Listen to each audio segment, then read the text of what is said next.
बेटा last video मैंने आपको मेटल नॉन मेटल मेटल और तक कंप्लीट करा दिया था, ठीक है। तो कुल मिला के आपका मेटल और नॉन मेटल की फिजिकल केमिकल प्रॉपर्टीज हो चुकी हैं। सेकंड टॉपिक आपका आयोनिक बॉन्ड। ढंग से समझना इसको, ठीक है। तो सबसे पहले इसकी डेफिनेशन आती है। आयोनिक बॉन्ड नाम से क्लियर है वो बॉन्ड जिसमें आयंस हो, तो यही डेफिनेशन बन गई। Bond in which constituent particles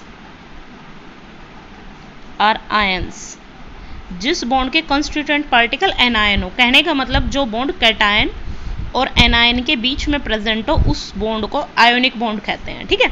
इसकी दूसरी डेफिनेशन भी है, the bond form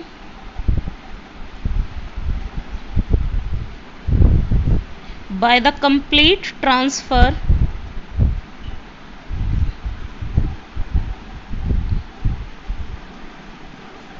transfer of electron. जो बॉन्ड इलेक्ट्रॉन के पूरी तरह से ट्रांसफर होने पर बने वो आयोनिक बॉन्ड होता है। तो देखिए ये दोनों डेफिनेशन तो आपने पढ़ ली, अब एक बार इसको देखते हैं। ये सोडियम है, देखिए पहले तो ये बॉन्ड है ना बेटा 3 स्टेप में होता है। कौन से हैं वो 3 स्टेप? सबसे पहला स्टेप जिसमें कोई मेटल है वो अपने, अब इसका इलेक्ट्रॉनिक कॉन्फिगरेशन देखिए 281, यानी इसको ऑक्टेट पूरा करने के लिए 1 इलेक्ट्रॉन लूज करना है, तो ये 1 इलेक्ट्रॉन लूज कर देगा, ठीक है। अब दूसरा स्टेप, इसके साथ जो नॉन मेटल है वो उस इलेक्ट्रॉन को गेन करेगा, क्योंकि उसको अपना ऑक्टेट पूरा करने की 1 इलेक्ट्रॉन गेन करना है, जरूरत है। तो अब देखिए इसने इलेक्ट्रॉन, शुरुआत में आपके पास क्या था? एक सोडियम का एटम था, एक क्लोरीन का। अब आपके पास क्या है? एक सोडियम का कैटायन है, एक क्लोरीन का एनायन है। इलेक्ट्रॉन कहाँ गया? इसने लूज कर दिया, इसने गेन कर दिया। तो अब आपके पास Na पॉजिटिव और Cl नेगेटिव है। ये है आपका पहला स्टेप और ये है आपका दूसरा स्टेप। अब तीसरा स्टेप, आपके पास ये Na पॉजिटिव और Cl नेगेटिव जो है ना, ये क्योंकि अपोजिटली चार्ज हैं, अपोजिटली चार्ज हैं तो एक दूसरे को अट्रैक्ट करेंगे और एक दूसरे का चार्ज खत्म कर देंगे। देखिए इस कंडीशन में इलेक्ट्रिसिटी का बहुत अच्छा कंडक्टर होता, लेकिन यहाँ पे ये इलेक्ट्रिसिटी को कंडक्ट नहीं करेगा। क्यों नहीं करेगा? क्योंकि यहाँ पे इसमें फ्री चार्ज पार्टिकल्स थे, आयन की स्टेट में था, आयन की कंडीशन में था। इसमें एक दूसरे को वो चार्ज न्यूट्रलाइज कर गया एक दूसरे के साथ मिलके, तो इसमें कोई भी फ्री चार्ज पार्टिकल नहीं है।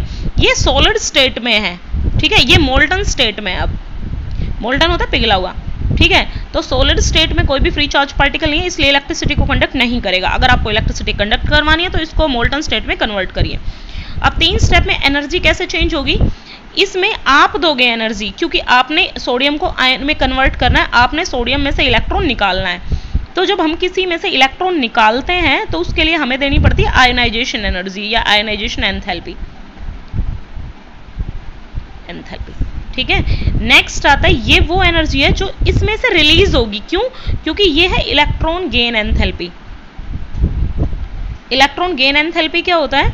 वो एनर्जी जो एटम रिलीज करता है।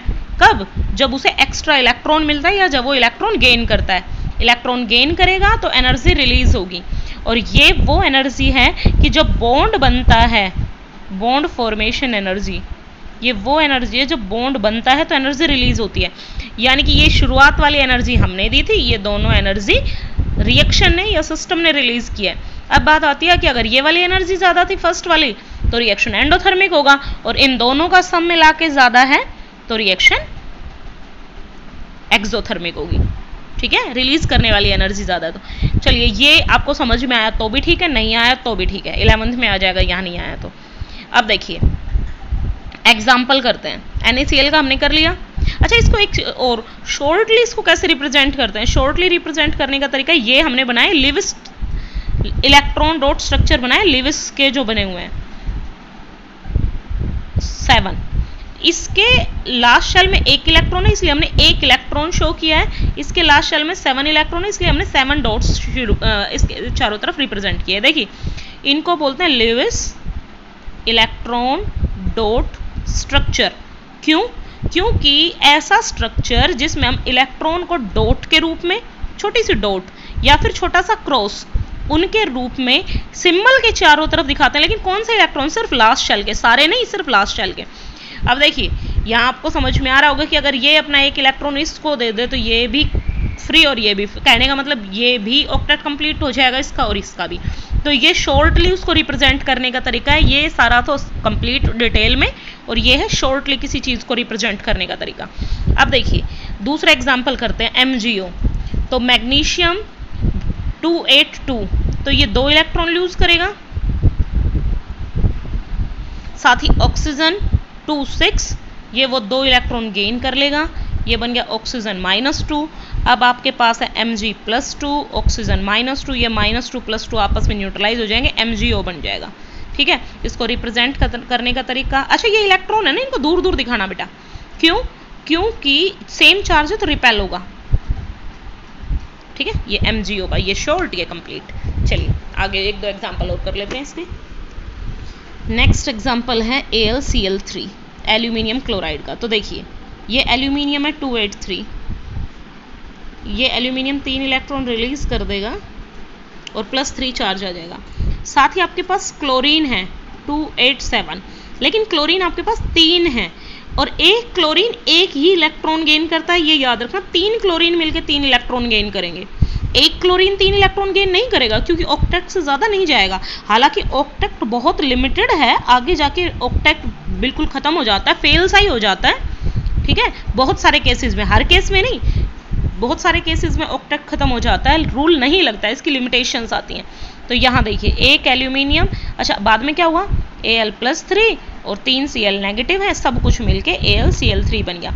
अब इसका आता है शॉर्ट रिप्रेजेंटेशन, 1 2 3 इलेक्ट्रॉन है, ये 3 क्लोरीन है, ये उसके 7 इलेक्ट्रॉन्स हैं।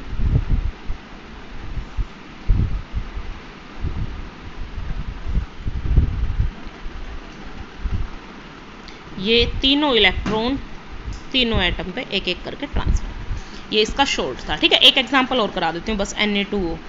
तो सोडियम ऑक्साइड, इसमें क्या होता है, 2 सोडियम है, तो 2 सोडियम है तो वो 2 इलेक्ट्रॉन रिलीज करेंगे, यानी कि कहने का मतलब एक सोडियम तो एक ही रिलीज करेगा, लेकिन 2 सोडियम है तो 2 आयन बन गए। ऑक्सीजन, दोनों इलेक्ट्रॉन एक ही ऑक्सीजन गेन कर लेगा, इसलिए ये लास्ट में बना क्या, 2 Na पॉजिटिव है और एक ऑक्सीजन 2 नेगेटिव है, दोनों मिलके Na2O बन गया।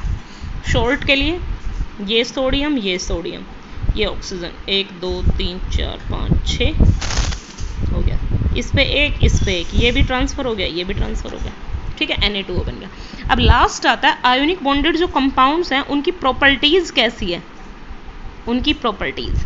तो सबसे पहला, ये बहुत ही स्ट्रॉन्ग बॉन्ड है क्योंकि अट्रैक्शन की वजह से बनता है। देखिए फाइनली बॉन्ड कहाँ बनता है, यहाँ बनता है, जब कैटायन और एनायन के बीच में अट्रैक्शन होती है, अट्रैक्शन से बॉन्ड बनता है, इसलिए स्ट्रॉन्ग बॉन्ड है। दूसरी बात, मेनली जब स्ट्रॉन्ग बॉन्ड है तो सॉलिड स्टेट में एग्जिस्ट करेगा, high melting high boiling point होगा, क्यों होगा, क्योंकि स्ट्रॉन्ग बॉन्ड है। और नेक्स्ट आता है इलेक्ट्रिसिटी को कंडक्ट नहीं करेगा, क्या लिखूं, डज नॉट कंडक्ट इलेक्ट्रिसिटी, कब, लेकिन सॉलिड स्टेट में, क्योंकि कोई फ्री चार्ज पार्टिकल नहीं है, और मोल्टन स्टेट में, but in molten state become good conductor. ठीक है ना, गुड कंडक्टर बन जाते हैं। लास्ट में आता है लाइक डिजोल्व लाइक, जो जैसा है वो वैसे में ही घुलेगा। अब जो आयोनिक है वो आयोनिक में ही घुल के पसंद, मतलब आयोनिक में ही डिजोल्व होंगे, इसलिए नमक पानी में बहुत आसानी से डिजोल्व हो जाता है। ये पूरा का पूरा टॉपिक था आपका आयोनिक बॉन्ड का। आयोनिक बॉन्ड में इसके अलावा कुछ नहीं है, एग्जाम्पल्स भी करा दिए आपको। ठीक है, प्रॉपर्टीज भी करा दिए, डेफिनेशन एग्जाम्पल प्रॉपर्टीज, ये 3 ही चीज़ें थी इसमें। ठीक है, कल नए टॉपिक के साथ शुरुआत करेंगे, आज के लिए इतना ही।